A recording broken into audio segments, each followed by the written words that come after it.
வெற்றிவேல் முருகனுக்கு அரோகரா. மகாகந்த சஷ்டி நாளிலிருந்து ஸ்டார்ட் ஆகுது. அதாவது அக்டோபர் 22 ஸ்டார்ட் ஆகுது. நம்மளோட ஐயனுக்கு இந்த வருஷம் முதலா யாரெல்லாம் சஷ்டி விரதம் இருக்க போறீங்கன்னு சொல்லி கமெண்ட்ல சொல்லுங்க.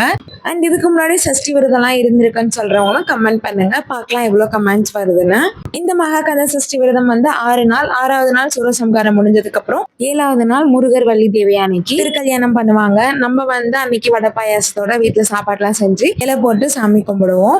இந்த சஷ்டி விரதத்தை பத்தி உங்களுக்கு இன்னும் நிறைய டீடைல்ஸ் வேணும்னா நம்ம சேனல்ல பிளேலிஸ்ட்னு இருக்கும். அதுக்குள்ள போனீங்கன்னா சஷ்டி விரதத்துக்கான ஒரு சீரீஸ் இருக்கும். அதை செக் பண்ணி பாருங்க. இந்த 7 நாள் விரதத்துலயுமே காலையில மாலையில சாமிக்கு பூஜை பண்ணுங்க. தீப தூப ஆராதனை எல்லாம் காமிச்சு அண்ட் முடிஞ்ச அளவுக்கு 2 வேளையில ஏதாவது ஒரு வேலையாவது சஷ்டி பாட்டு படிங்க. கண்டிப்பா மனசளவுல முருகனை மட்டும் நினைங்க, வேற எதையும் சிந்திக்காதீங்க. எவ்வளவு கஷ்டம் வந்தாலும் அந்த கஷ்டத்துல நம்மள கண்டிப்பா கடவுள் மேல கூட்டிட்டு வருவாருன்னு நம்புங்க. அதே நம்பிக்கையோட இந்த சஷ்டி விரதத்தை ஸ்டார்ட் பண்ணுங்க.